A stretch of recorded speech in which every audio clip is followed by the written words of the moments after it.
Moi, j'utilisais vraiment pas du tout cet outil auparavant. J'utilisais plutôt une méthode, on va dire, classique. On écoute les sons, etc.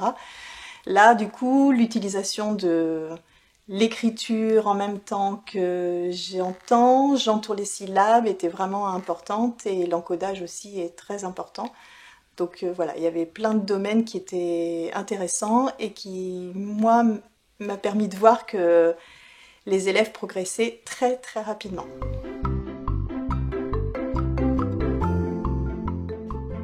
La plupart, moi sur les 2 ans que j'ai fait, ont compris la combinatoire et voilà, même s'ils ne sont pas lecteurs fluides, il n'empêche que... Enfin moi, pour moi, je pense que l'outil est quand même important et ouais, intéressant.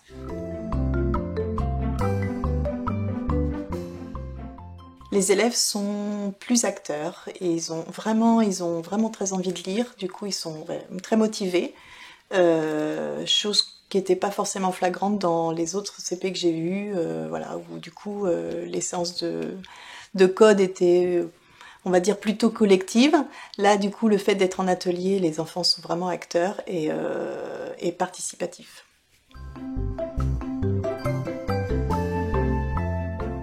Alors oui, les progrès sont vraiment très très très rapides. On différencie très rapidement et les élèves qui ont compris et du coup les sons, voilà, on les enchaîne super vite.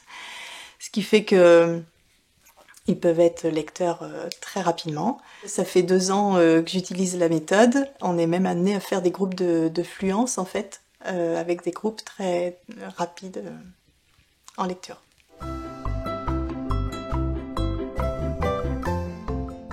Sans souci, une nouvelle collègue vient, je lui conseille la méthode Graphonémo, sans problème.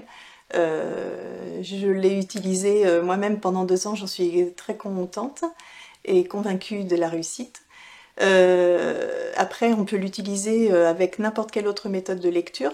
Nous, on a changé de méthode de lecture sur les 2 années, mais il n'empêche que la méthode papier pour le code est super.